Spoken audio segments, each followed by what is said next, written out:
இதே வேகத்தில் போனாங்கன்னா முதலமைச்சர் ஜெய் ஸ்ரீராம் சொல்லிடுவாருன்னு நினைக்கிறேன். ஸ்டாலின் ஐயா அவர்கள் இதே வேகத்தில் போனாங்கன்னா 2024 தேர்தலுக்கு முன்பு திமுகவினுடைய அமைச்சர்கள் போட்டி போட்டுக்கொண்டு ஜெய் ஸ்ரீராம், வெற்றிவேல் முருகனுக்கு அரோகரா அப்படின்னு ஒரு அமைச்சரும் மேடையில் சொல்லக்கூடிய நாள் எண்ணப்பட்டு கொண்டிருக்கிறது. 2-3 விஷயம். முதல் விஷயம், சமீபத்தில் ராமேஸ்வரம் பகுதி, குறிப்பாக நம்முடைய பாம்பன் பகுதியிலிருந்து நம்முடைய மீனவ சொந்தங்கள் டெல்லியில் நேற்று முன்தினம் நம்முடைய மத்திய வெளியுறவுத்துறை அமைச்சர் திரு ஜெய்சங்கர் அவர்களை சந்திப்பதற்காக நேரம் கேட்டிருந்தோம். அதே நேரத்தில் நாங்கள் வலியுறுத்தி இருந்தோம், அமைச்சர் அவர்களை சந்திக்கும் பொழுது எங்களோடு மீன்வளத்துறை அமைச்சரவையினுடைய செயலாளரும் வெளியுறவுத்துறை அமைச்சரவையில் இருக்கக்கூடிய மூத்த அதிகாரிகளும் இருந்தால் சிறப்பாக இருக்கும் என்று. அதே போல நம்முடைய சந்திப்பின் போது அமைச்சர் அவர்கள் மீன்வளத்துறையினுடைய செயலாளரையும் அழைத்திருந்தார்கள், பிஷரிஸ் டிபார்ட்மெண்ட் செக்ரட்டரி. அதனால் எல்லா விஷயங்களையும் கூட ஒரே நேரத்தில் 1 மணி நேரம் அந்த நிகழ்வில் பேசுவதற்கு நமக்கு ஒரு வாய்ப்பு கிடைத்தது. அதில் குறிப்பாக சமீபத்தில், குறிப்பாக இந்த 2024 இந்திய இலங்கை எல்லை பகுதியில் அதிகப்படியான தமிழ் மீனவர்கள் குறிப்பாக இந்த ஆண்டு கைது செய்யப்பட்டிருக்கிறார்கள். 2024 இதுவரை 273 மீனவர்கள் கைது செய்யப்பட்டிருக்கின்றார்கள் ஒரே ஆண்டில். அதுல 204 மீனவர்கள் விடுதலை செய்யப்பட்டிருக்கின்றார்கள். இன்னும் 69 மீனவர்கள் சிறையில் இருக்கிறார். அதுல 61 மீனவர்கள் இலங்கையினுடைய சிறையில் ஜுடிஷியல் கஸ்டடியில் இருக்கிறாங்க. 8 மீனவர்கள் தண்டனை பெற்று சிறையில் இருக்கிறாங்க. 3 போட்டினுடைய முதலாளிகளுக்கு அபராதம் விதித்திருக்கின்றார்கள். இதெல்லாம் கவனத்துக்கு கொண்டு வந்தோம். அபராதம் இல்லாம வேகமா மீட்கணும். வேகமாக 69 பேரும் மீட்கப்பட்டு தமிழகத்திற்கு திரும்ப வர வேண்டும் என்று அதற்கான முழு முயற்சியும் வெளியுறவுத்துறை அமைச்சரகம் எடுத்துக் கொண்டிருக்கின்றார்கள். ஜெய்சங்கர் அவர்கள், மாண்புமிகு அமைச்சர் அவர்கள் தனிப்பட்ட முறையில் கவனம் கொடுத்துட்டு இருக்கிறாங்க. வேகமாக இது நடக்கும் என்கின்ற உத்தரவாதம் அளித்திருக்கிறாங்க. அதே நேரத்தில் துரதிருஷ்டவசமாக ஆழ்கடல்ல அந்த இலங்கையினுடைய நேவி போட்டும் நம்முடைய மீனவ சொந்தத்தினுடைய போட்டும் மோதிய பொழுது ஒரு மீனவர் இறந்துட்டாங்க. அது உடனடியாக அவருடைய உடலை அடுத்த நாள் ராமேஸ்வரத்துக்கு கொண்டு வந்து கொடுத்துட்டாங்க. இன்னும் ஒருவருடைய நிலைமை நமக்கு தெரியல. அதனால வெளியுறவுத்துறை அமைச்சர் அவர்கள் நம்ம முன்னாடி நேரடியா இலங்கைக்கான இந்திய தூதர்கிட்ட தொலைபேசி மூலமா பேசினாங்க. இலங்கைக்கான இந்திய தூதரும் கூட என்ன சொன்னாங்கன்னா, நேரடியா நான் அரசாங்கத்தோடு தொடர்பில் இருக்கிறேன். குறிப்பாக இலங்கையினுடைய கடலோர பகுதிகளெல்லாம் நாங்கள் தொலைவிட்டு இருக்கிறோம். அதே நேரத்தில் கடைசியாக பார்த்த பொழுது அவர் கடலுக்குள்ள குதிச்சாங்க, அவர் நீந்திக்கிற கடைக்கு வந்துட்டாங்களான்னு எல்லா விதமான ஆங்கிள்லையும் நாங்கள் பார்த்துட்டு இருக்கோம்னு சொல்லி உத்தரவாதம் கொடுத்திருக்கிறாங்க. அதற்கான எல்லா வேலையும் கூட நம்முடைய மத்திய அரசு முழுமையா களத்தில் இறங்கி இருக்கிறாங்க. எங்களுடைய ஆண்டவன் வைக்கக்கூடிய வேண்டுதல் வேகமா அவர் திரும்பி வரணும் அப்படிங்கிறது நம்முடைய வேண்டுதல். அதே நேரத்தில் அந்த நிகழ்வுல கைது செய்யப்பட்ட 2 மீனவர்களும் திரும்ப தமிழகத்திற்கு வந்திருக்கிறாங்க. அதுவும் இந்த நேரத்தில் நாம் பாராட்ட வேண்டிய விஷயம். அவர் மீது எந்த நடவடிக்கை எடுக்காம, குறிப்பாக அமைச்சர் அவர்கள் நம்ம கொடுத்திருக்கக்கூடிய உத்தரவாதம் என்னன்னா, 2 நாட்டினுடைய 2+2 இந்தியாவினுடைய வெளியுறவுத்துறை அமைச்சரகம், மீன்வளத்துறை அமைச்சரகம் 2+2, இலங்கையினுடைய 2+2 2016 5 முறை சந்தித்திருக்கின்றோம். மிக மிக விரைவில் மறுபடியும் அந்த சந்திப்பு நடைபெறும் என்கின்ற உறுதிமொழி கொடுத்திருக்கிறாங்க. அப்படின்னா இலங்கையினுடைய அமைச்சரும் அரசு அதிகாரிகளும் இந்தியாவினுடைய அமைச்சர்களும் அரசு அதிகாரிகளும் ஒன்றாக அமர்ந்து சில பிரச்சனைகளுக்கு உடனடி தீர்வை ஏற்படுத்துவதற்கான அந்த 2+2 ஜாயிண்ட் ஒர்க்கிங் குரூப் மீட்டிங் ஒரு மிக முக்கியமான ஒரு மீட்டிங்கா இருக்கும் என்பதையும் அமைச்சர் சொல்லியிருக்கிறார். அந்த மீட்டிங் போது பல விஷயங்களை பேசுவாங்க. குறிப்பாக தமிழக மீனவர்களுடைய 170 போட் இன்னைக்கு இலங்கையில் இருக்கு. அந்த 170 போட்டு 2018 சட்டத்தின்படி அரசுடைமையா இருக்கு, இலங்கையினுடைய அரசு உடைமையா. ஆனா இந்திய அரசு அதை ஏலத்துக்கு விடாம தடுத்து நிறுத்தி இருக்கிறாங்க. அதுல 16 போட்டை நம்ம ரிலீஸ் ஆர்டர் வாங்கிட்டோம். 170ல 16 போட். இன்னைக்கு இந்திய அரசு அதிகாரப்பூர்வமாக இலங்கைக்கு நம்ம கடிதம் எழுதியிருக்கோம். தமிழகத்தை சார்ந்த மீன்வளத்துறை அதிகாரிகள் இலங்கைக்கு அந்த 16 போட்டையும் இன்ஸ்பெக்ட் பண்ணி, மிச்சம் இருக்கக்கூடிய 154 போட்டை இன்ஸ்பெக்ட் பண்ணி, நல்ல கண்டிஷன்ல எவ்வளவு போட் இருக்கு, ரிப்பேர் தேவையா, இன்ஸ்பெக்ஷனுக்கு அனுமதி கொடுக்க வேண்டும் என்று மத்திய அரசு இலங்கை அரசுக்கு கடிதம் எழுதியிருக்கிறாங்க. 16 போட்டை திரும்ப கொண்டு வரணும். 154 படகுகளை நாம ஆராய்ச்சி செஞ்சு பார்க்கணும், அது எந்த அளவுக்கு நிலைமையில இருக்கு அப்படின்னு ஆராயணும்.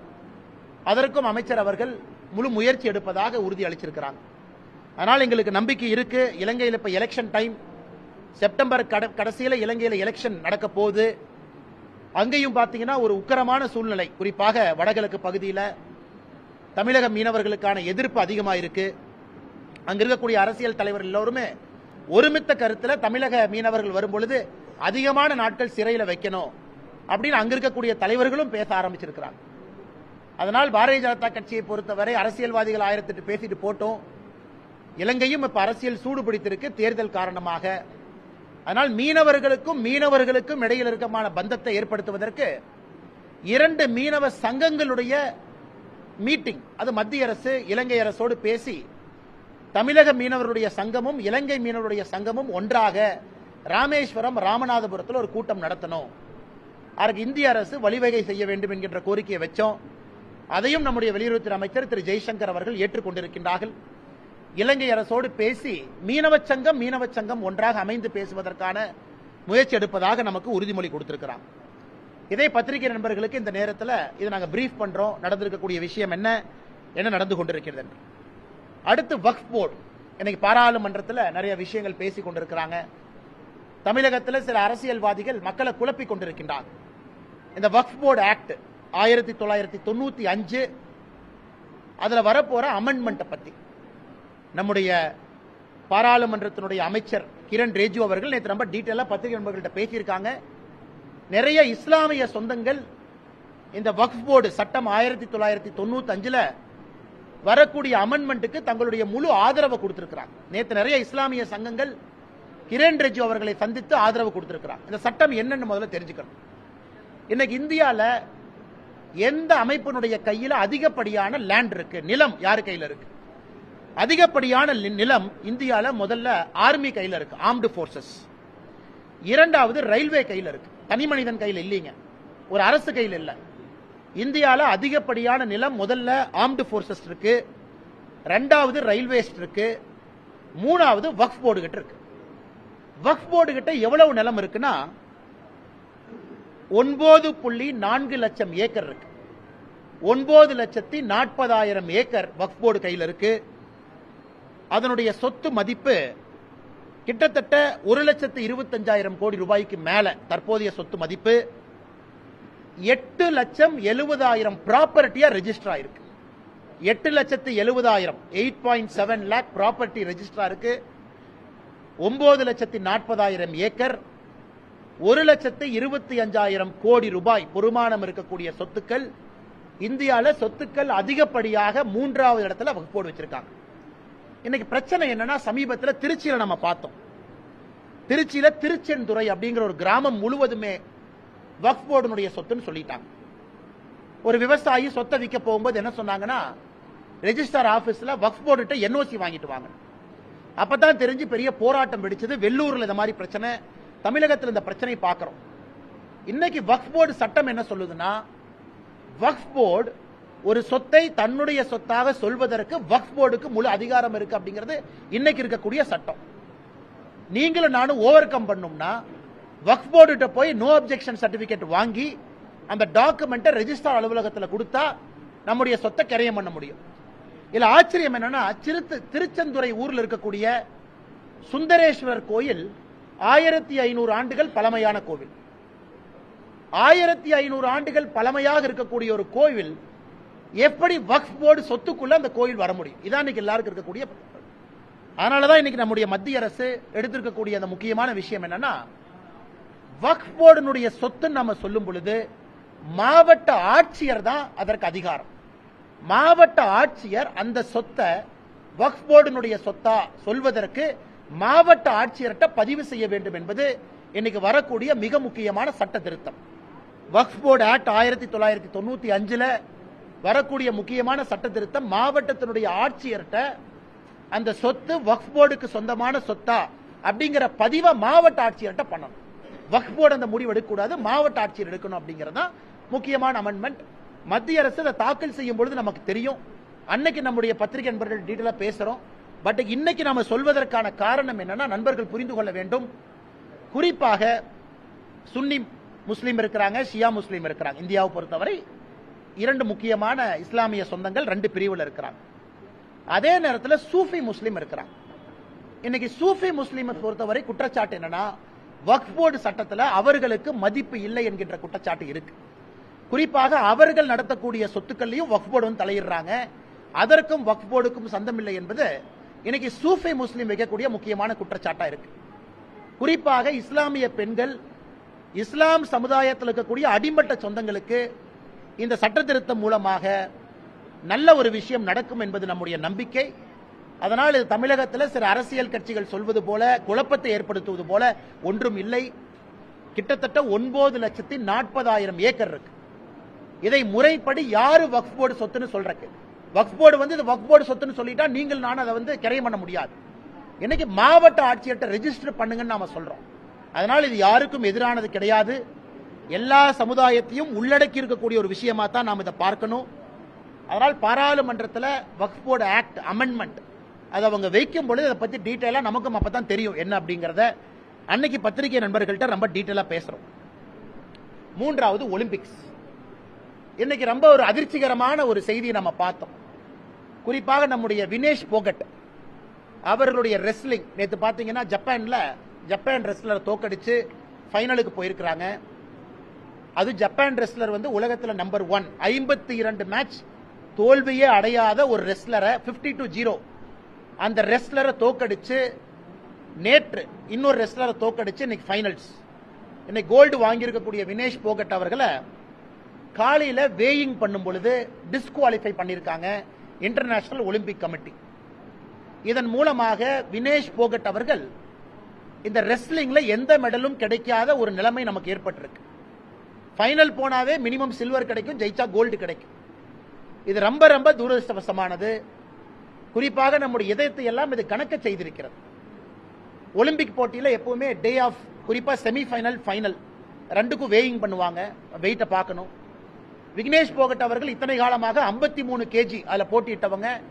இன்னைக்கு 53 கேஜி ஒலிம்பிக்ஸ் இல்லாதனால 50 கேஜில போட்டிடுறாங்க. கடந்த 2 நாட்களாக அவங்க வெயிட் 52 கேஜிக்கு போயிருச்சு. கடினமாக பயிற்சி எடுத்து இரவு முழுவதும் தூங்காம 1 கிலோ 900 கிராம் குறைச்சிட்டாங்க. இன்னைக்கு காலைல வேயிங் பண்ணும் பொழுது 50 கிலோ 100 கிராம் பாருங்க, 50.1 கேஜி. வேயிங்கை விட 100 கிராம் அதிகமா இருந்திருக்கிறாங்க. ஆனால் இன்டர்நேஷனல் ஒலிம்பிக் கமிட்டி டிஸ்குவாலிஃபை பண்ணி இப்ப அவங்க சமீபத்தில் மருத்துவமனையில் அட்மிட் ஆயிருக்கிறாங்க டீஹைட்ரேஷன்ல. நம்முடைய பாரத பிரதமர் அவர்கள் இப்ப சமீபத்தில் ஒரு செய்தி வெளியிட்டு இருக்கிறாங்க. விக்னேஷ் போகத் அவர்கள் ஜெயிச்சாலும் தோத்தாலும் சாம்பியன் சொல்லியிருக்கிறாங்க. அதனால் மெடலை பொறுத்து இல்ல, முழு இந்தியாவும் கூட இன்னைக்கு விக்னேஷ் போகட் அவர்களோடு நாம் இருக்கின்றோம் என்கின்ற ஒரு முக்கியமான செய்தியை பிரதமர் சொல்லியிருக்கிறாங்க. இன்னைக்கு நாம தமிழராக இருக்கக்கூடிய நாம் எல்லோரும் கூட விக்னேஷ் போகத் அவர்களோடு உணர்வோடு இருக்க வேண்டும் என்கின்ற ஒரு வேண்டுகோளையும் பத்திரிகை நண்பர்கள் மூலமாக இந்த நேரத்தில் சொல்லிக்கிறோம். அதே நேரத்தில் தமிழ்நாட்டிலிருந்து 13 வீரர்கள் ஒலிம்பிக்ஸ் போயிருக்காங்க. கிட்டத்தட்ட ஒலிம்பிக்ஸ் முடிகிற நிலைமைக்கு வந்திருக்கு. 13ஆம் தேதி கடைசி 5 நாள் இருக்கு. தமிழ்நாட்டிலிருந்து சென்றிருக்கக்கூடிய நம்முடைய வீரர்கள் எல்லோரும் மிகச் சிறப்பாக விளையாண்டிருக்கிறாங்க. ஜெஸ்வின் ஆல்ட்ரின் தமிழ்நாட்டை சார்ந்த நம்முடைய வீரர் லாங் ஜம்ப்ல அவங்க வந்து 16 அத்லீட் இருந்த அவங்க குரூப்ல 13ஆவதா பினிஷ் பண்ணிருக்கிறாங்க. ஓவராலா லாங் ஜம்ப்ல நம்முடைய ஜெஸ்வின் ஆல்ட்ரின் அவங்க 26வது இடத்துல வந்திருக்கிறாங்க. இது மிகப்பெரிய ஒரு சாதனை. ஒரு தமிழன் அடுத்த முறை ஒரு தங்கப்பதக்கம் வெல்லுவார் என்கின்ற நம்பிக்கை இருக்கு. பிரவீன் சித்திரவேல் அவங்க ட்ரிபிள் ஜம்ப், அவங்க குவாலிபிகேஷன் இன்னைக்கு இரவு நடக்குது இந்திய நேரத்திற்கு. அவருக்கும் எங்களுடைய வாழ்த்துக்கள். சந்தோஷ் தமிழரசன் அவர்கள் பெரிய ஒரு சாதனை செய்து கொண்டிருக்கிறாங்க. 4x400 ரிலேல பெரிய ஒரு சாதனை செய்வதற்கான வாய்ப்பு. நாளை அவருடைய குவாலிபிகேஷன் இருக்கு. ஏதை நம்ம சொல்றோம் அப்படின்னாங்க, இவர்களை பற்றி பேசணுங்கிற ஒரு ஆசை தான். ஏன்னா நம்ம எல்லாம் மக்கள் டிவியில பார்க்கணும். நிறைய பேருக்கு தெரியறது இல்லை யாரு போய் தமிழ்நாடு சார்பா இருக்கிறாங்க. இந்தியாவில் இருக்கக்கூடிய 117 வீரர்ல நம்ம மாநிலத்தில் யாருன்னு. ராஜேஷ் ரமேஷ் அவங்க 4x400 மீட்டர் ரிலே, அவங்களுக்கும் நாளைக்கு குவாலிபிகேஷன் நடக்குது. அதே போல சுபா வெங்கடேசன் அவர்கள் 4x400 ரிலே, அவங்களுக்கு வந்து 9ஆம் தேதி ஆகஸ்ட் குவாலிபிகேஷன் இருக்கு. 11ஆம் தேதி ஃபைனல்ஸ் இருக்கு. வித்யா ராமராஜ் அவங்களுக்கு 9ஆம் தேதி குவாலிபிகேஷன் இருக்கு. அவங்களும் அத்லெட்டிக்ஸ்ல இருக்கிறாங்க. விஷ்ணு சரவணன் செயிலிங் தமிழகத்திலிருந்து அவங்க இன்னைக்கு 18வது பொசிஷன்ல வந்து ஃபைனல்ஸ்க்கு குவாலிஃபை ஆகல. 10 பேர் மட்டும்தான் ஃபைனல்ஸ்க்கு போக முடியும். சரவணன் அவர்கள் 18வது வந்து நமக்கு பெருமை சேர்த்திருக்கிறாங்க. அவர்களுக்கும் எங்களுடைய வாழ்த்துக்கள். நேத்ரா குமரன் செயிலிங், நேத்ரா குமரன் வந்து 21வது இடத்தை பிடிச்சிருக்கிறாங்க. ஃபைனல்ஸ் குவாலிஃபை ஆகல. அவர்களுக்கும் எங்களுடைய வாழ்த்துக்கள். அன்பு சகோதரர் பிருத்திவிராஜ் தொண்டமான் அவங்க இந்த முறை பல வேர்ல்டு கப்ல கோல்டு மெடல் வாங்கினாங்க. நல்ல ஃபார்ம். உறுதியா தமிழ்நாட்டுக்கு ஒரு கோல்டு மெடல் கிடைக்கும் நம்ம சொன்னோம்னா பிருத்திவிராஜ் தொண்டைமான் அவங்க ஒலிம்பிக்ஸ்க்கு போனாங்க. ஆனா துரதிருஷ்டவசமாக அவரும் கூட மிகச் சிறப்பாக அந்த ஷூட்டிங்ல பங்கேற்றும் கூட 21வது இடத்தை பிடிச்சிருக்கிறாங்க. ஃபைனலுக்கு போக முடியல. அவருக்கும் எங்களுடைய வாழ்த்துக்கள். அன்பு சகோதரி இளவெனில் வளரிவன் ஒரு பெரிய நம்பிக்கையை நம்ம கொடுத்து கொண்டிருக்கக்கூடிய அன்பு சகோதரி ஏர் ரைஃபிள்ல 10வது இடத்துல வந்தாங்க. 10வது இடத்துல 10 மீட்டர் ஏர் ரைஃபிள். ஆனா 8 பேர் தான் ஃபைனல் போக முடியும். அதனால அன்பு சகோதரிக்கு எங்களுடைய வாழ்த்துக்களை தெரிவிச்சுக்கிறோம். இந்த முறை ஃபைனலுக்கு அவங்களால போக முடியல. சரத் கமல் அவர்கள் நம்முடைய பெரிய ஒரு சூப்பர் ஸ்டார். அவங்க ரவுண்ட் ஆஃப் 64ல தோத்துட்டாங்க. டீம் ஈவெண்ட் இன்னைக்கு சைனாவோட இருக்கு. வெற்றி பெறட்டும் என்கின்ற வாழ்த்துக்கள். சத்யன் அவர்களுக்கும் இன்னைக்கு ஈவெண்ட் இருக்கு. ஸ்ரீராம் பாலாஜி அவங்க டென்னிஸ், ரோஹன் போப்பண்ணாவோட பங்கேற்றாங்க. அவங்க கூட முதல் ரவுண்டில் வெற்றி வாய்ப்பை இழந்துட்டாங்க. ஸோ 13 தமிழர்கள் இருக்கிறாங்க ஒலிம்பிக்ஸ்ல. அதில் 6 தமிழர்கள் நாம பார்ப்போம் இன்னைக்கு, நாளைக்கு, நாளானைக்கு. குறிப்பாக அவங்களுடைய triple jump, 4x400 relay, table tennis team காம்படிஷன்ல அவர்கள் சாதனை புரிய வேண்டும் என்று ஆண்டவனை வேண்டிக் கொள்கின்றோம்.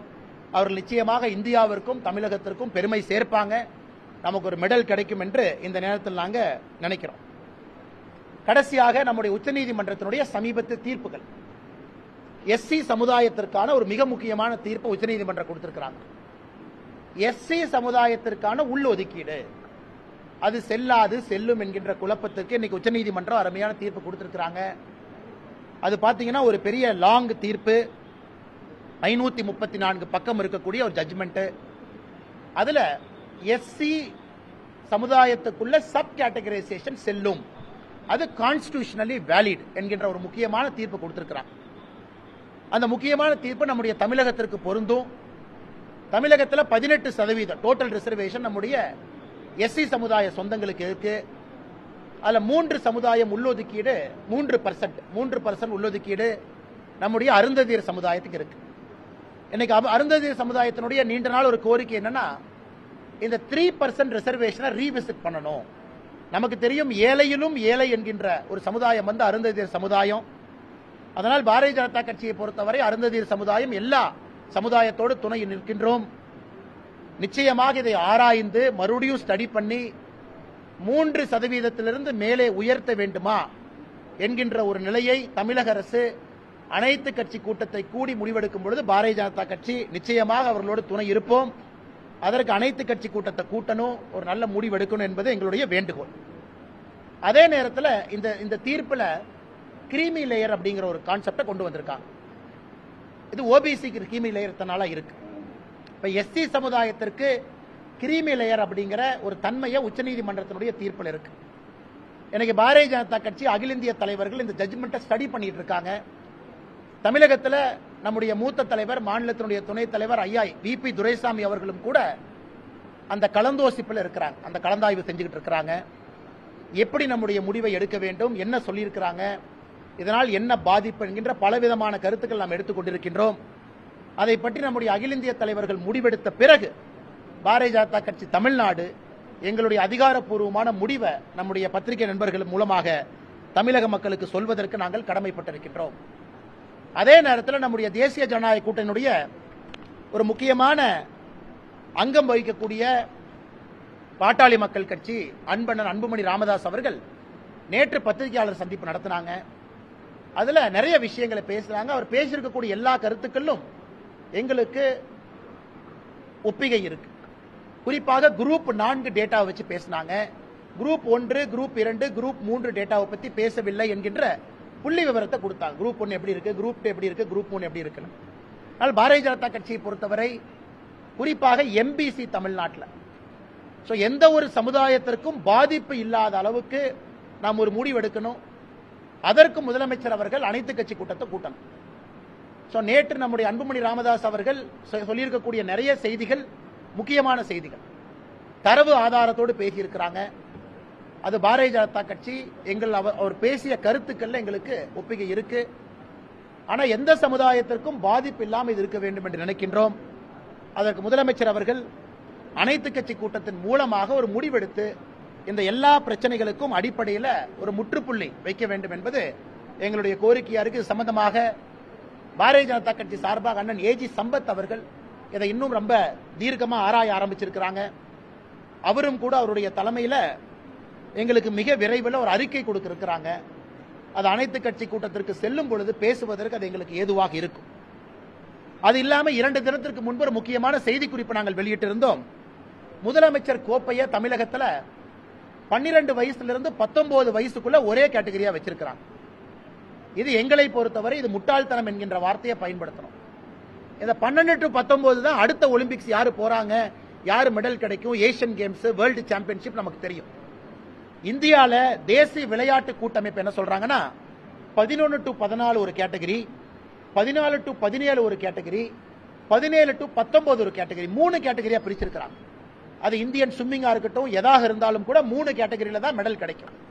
ஆனா தமிழ்நாட்டில் 12 to 19னா 12 வயசு பையன் பொண்ணும் 19 வயசு பையன் பொண்ணு எப்படி ஒன்னா இருக்க முடியும்?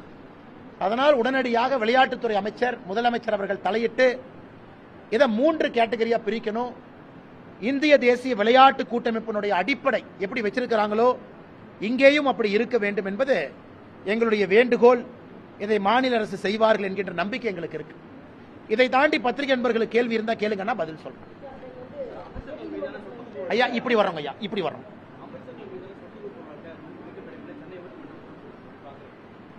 ஆனா நன்றிங்க ஐயா, நாங்க இதை வரவேற்கிறோம். காரணம் பாரதிய ஜனதா கட்சி தொடர்ச்சியாக நாங்கள் வைக்கக்கூடிய குற்றச்சாட்டு. இன்னைக்கு நம்முடைய முதலமைச்சர் மு.க. ஸ்டாலின் ஐயா கேபினெட்ல இருக்கக்கூடிய அமைச்சர் 3ல் 1 பேர் மேல சொத்து குவிப்பு வழக்கு நீதிமன்றத்தில் இருக்கு. 35 பேர் இருக்காங்கன்னா 1/3, 3ல் 1 நீதிமன்றத்தில் சொத்து குவிப்பு வழக்கு இருக்கு. எப்படி இவர்களால் நேர்மையான ஒரு ஆட்சி கொடுக்க முடியும்? எம்பி எம்எல்ஏவா இருந்தா ஸ்பெஷல் கோர்ட் நம்ம சொல்றோம். அதனால் இது தாமதமாக இந்த நீதிமன்றத்தினுடைய தீர்ப்பு வந்திருந்தாலும் வேகமாக தீர்ப்பு வர வேண்டும். குறிப்பாக இந்த ஜட்ஜ்மெண்ட்ல அமைச்சர்கள் KKSSR அவர்களும் தங்கம் தென்னரசு அவர்களும் இருக்கிறாங்க. அதனால் விரைந்து நடவடிக்கை எடுக்கணும். ஏன்னா எப்படி மேனிபுலேட் பண்ணிருக்காங்க அப்படின்னு இதுக்கு முன்னாடி ஜட்ஜ்மெண்ட்ல நமக்கு தெரிஞ்சிருச்சு, லோவர் கோர்ட்ல எப்படி மேனிபுலேட் பண்ணிருக்காங்கன்னு. அதனால் பாரதிய ஜனதா கட்சி உயர்நீதிமன்றத்தினுடைய தீர்ப்பை வரவேற்கிறோம். இது உச்சநீதிமன்றத்தை வரைக்கும் அவங்க அப்பீல் போனாலும் கூட தவறு செய்தவர்கள், மக்கள் பணத்தை கொள்ளையடித்தவர்கள் மறுபடியும் ஒரு பொறுப்புக்கு வராத அளவுக்கு தீர்ப்பு இருக்க வேண்டும் என்பதுதான் எங்களுடைய எதிர்பார்ப்பு. அதனால் காத்துக் கொண்டிருக்கின்றோம். அண்ணா சொல்லுங்க.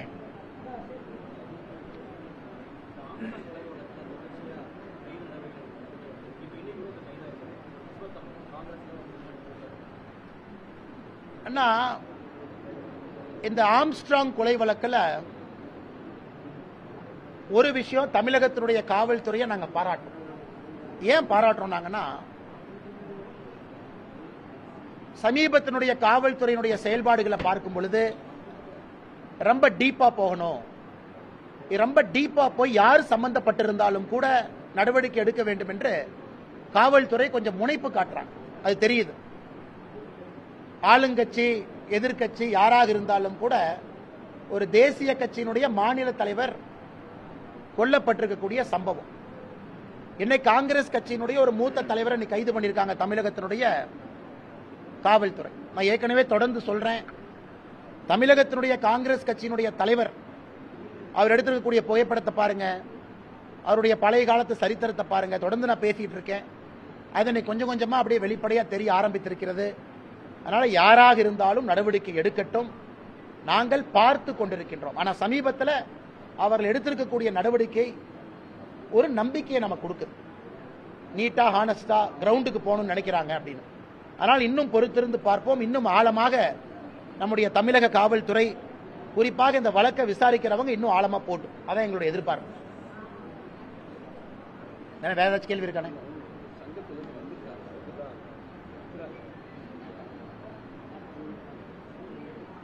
வேற ஏதாச்சும் இருக்குங்களா மேடம்?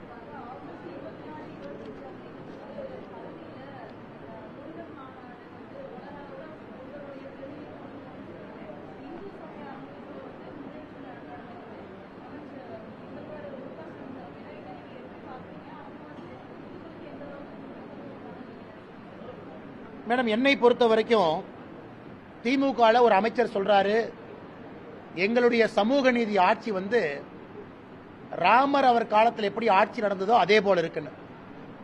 அதனால எனக்கு தெரிஞ்சு இன்னைக்கு திமுக போறதை பார்த்தா தமிழ்நாட்டில் அவர்களுக்கு தெரிஞ்சிருச்சு, இந்த கடவுள் மறுப்பு கொள்கை என்பது வேலைக்கு ஆகாது.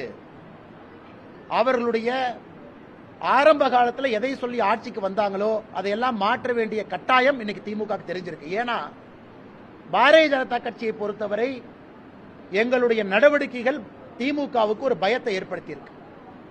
ஆனா பாரதிய ஜனதா கட்சி உடனே இந்துத்துவ கட்சின்றாங்க. பாரதிய ஜனதா கட்சியை பொறுத்தவரை எல்லா மதமும் சம்மதம், ஆனா இந்து மதத்தை நீ திட்டாத, இஸ்லாமிய மதத்தையும் கிறிஸ்தவ மதத்தையும் பெருமையா கொண்டாடுங்க, எல்லா மதத்தையும் சமமா நடத்துங்க, அப்பீஸ்மெண்ட் பாலிடிக்ஸ் விடுங்க. நாம் காசி அயோத்தியா தமிழ் சங்கத்தை நடத்தணும்னு தமிழகத்தினுடைய இந்து சமய அறநிலையத்துறை அமைச்சர் என்ன சொன்னாங்கன்னா, நாங்களும் ட்ரெயின்ல காசி கூட்டிட்டு போனார். என்ன ஆச்சுங்க? அது வெறும் வாய் வார்த்தையா மட்டும்தான் இருக்கு. அதிகாரப்பூர்வமாக சொன்னார்கள், இங்க இருக்கக்கூடிய பக்தர்களை நாங்களும் கூட்டிட்டு போவோம், யாரையும் கூட்டிட்டு போல. இன்னைக்கு 24, 25 பழனியில இந்த மாநாடு நடத்துறோம், முருகர் மாநாடு நடத்துறோம். கண்டிப்பா நடத்துங்க, அதெல்லாம் எந்த தவறு இல்லை. முருகபெருமானை வீடு வீடா எடுத்துட்டு போகணும், அதைத்தான் நாங்க செய்யறோம். இதற்கு முன்பு பாரதிய ஜனதா கட்சி வெற்றிவேல் யாத்திரை நடத்தணும், எல்லா சமுதாயத்தையும் ஒன்னா கொண்டு போவோம். இதே வேகத்தில் போனாங்கன்னா முதலமைச்சர் ஜெய் ஸ்ரீராம் சொல்லிடுவாருன்னு நினைக்கிறேன். ஸ்டாலின் ஐயா அவர்கள் இதே வேகத்தில் போனாங்கன்னா 2024 தேர்தலுக்கு முன்பு திமுகவினுடைய அமைச்சர்கள் போட்டி போட்டுக்கொண்டு ஜெய் ஸ்ரீராம், வெற்றிவேல் முருகனுக்கு அரோகரா அப்படின்னு ஒருவர் அமைச்சரும் மேடையில் சொல்லக்கூடிய நாள் எண்ணப்பட்டு கொண்டிருக்கிறது. வெற்றிவேல் வீரவேல் முருகனுக்கு அரோகரா என்று வேகத்தில் சொல்லிவிடுவாங்க. அதற்கு அடித்தளத்தை அண்ணன் சேகர் பாபு அவர்கள் மக்களுடைய மனநிலைமையை புரிஞ்சுக்கிட்டு ஏதோ அடித்தளம் போடுற மாதிரி தான் நாங்க பாக்கிறோம். நடத்திட்டு அதுக்கப்புறம் பார்ப்போம். அண்ணா சொல்லுங்க அண்ணா. அண்ணா, எதிர்கட்சி தலைவர்கள் எல்லோரும் ஒருமித்த கருத்தா சொல்லியிருக்கிறாங்க. பங்களாதேஷை பொறுத்தவரை இந்திய அரசு எடுக்கக்கூடிய முடிவுக்கு எதிர்கட்சிகள் துணை இருக்கும்னு சொல்லியிருக்கிறாங்க. இதை நாங்கள் வரவேற்கின்றோம். ஆனா எதிர்கட்சிகள் இன்னைக்கு ஒரு விஷயத்தை நல்லா புரிஞ்சிருக்கிறாங்க, நாட்டினுடைய இறையாண்மையை பொறுத்தவரை எல்லா கட்சிகளும் ஒன்னா இருக்கணும் அப்படின்னு எல்லா கட்சிகளும் பேச ஆரம்பிச்சிருக்கிறாங்க. அதை வரவேற்கிறோம். இதுல முக்கியமா பங்களாதேஷை பொறுத்தவரைக்கும் ஒரு விஷயத்தை நம்ம புரிஞ்சுக்கணும். இன்னைக்கு பங்களாதேஷில் ஏற்பட்டிருக்கக்கூடியது எதிர்கட்சிகள் காங்கிரஸ் உட்பட எல்லா கட்சிகளுக்கும் தெரியும். சைனா பாகிஸ்தானுடைய கைவாடம் உள்ள இருக்கான்னு பார்க்கணும். அது பத்திரிகை நண்பர்கள் நீங்களா எழுதுறீங்க. இந்தியாவை பொறுத்த வரைக்கும் ஸ்ட்ராங்காக வலிமையாக இருக்கக்கூடிய நெய்பர் நமக்கு முக்கியம். ஆப்கானிஸ்தான் ஒரு பக்கம் தாலிபானுடைய ஆட்சி, சமீபத்தில் நேபாள அரசியல் மாற்றம், மால்டிவ்ஸ் சைனாவுடைய ஆதிக்கம், ஸ்ரீலங்கா பொருளாதார பிரச்சனையிலிருந்து இப்பதான் வெளியே வர்றாங்க, பங்களாதேஷ் உள்ளே பிரச்சனை. இதையெல்லாம் இந்தியாவை பொறுத்தவரை நாம் எல்லோரும் நன்றாக இருக்க வேண்டும் என்று நினைக்கின்றோம். அதனால் வேகமாக அதற்கு ஒரு தீர்வு கிடைக்கணும். அதற்கு எல்லா கட்சிகளும் மத்திய அரசு எடுக்கக்கூடிய முடிவுகளுக்கு துணை இருக்கணும். எதிர்கட்சிகளுடைய நேற்றைய பேச்சு நமக்கு நம்பிக்கை அளிச்சிருக்கு. அதனால் நேர்கோட்டு பாதையில் எல்லா கட்சிகளும் இதை ஒரே இடத்துல அணுகுவாங்கிற நம்பிக்கை அளிச்சிருக்கு.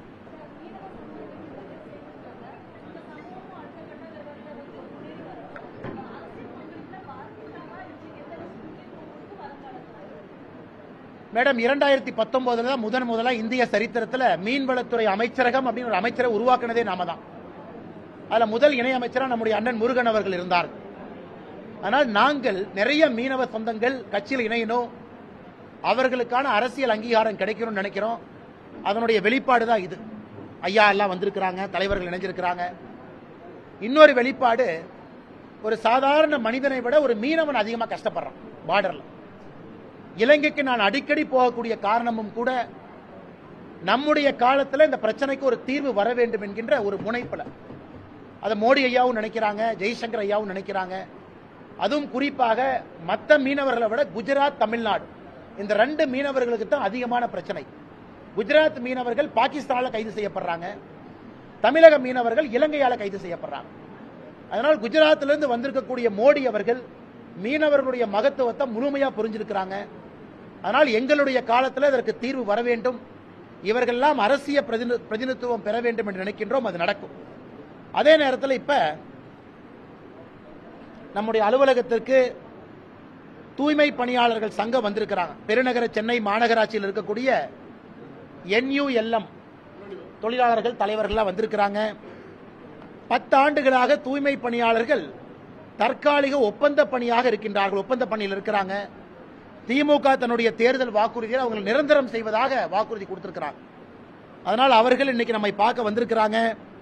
இந்த நேரத்தில் பத்திரிகை நண்பர்கள் மூலமாக இந்த NULM தொழிற்சங்கத்துக்கு நாங்கள் கொடுக்கக்கூடிய உத்தரவாதம், உங்க கோரிக்கையோடு நாங்கள் துணை இருக்கின்றோம், உங்களை நிரந்தரம் செய்ய வேண்டும் என்பதில் எங்களுக்கும் கருத்து இருக்கிறது. அதனால் உங்களோடு நாங்கள் துணை இருப்போம் என்று பத்திரிகை நண்பர் மூலமாக தெரிவிச்சோம். உள்ள சந்திப்போங்க. நன்றிங்க.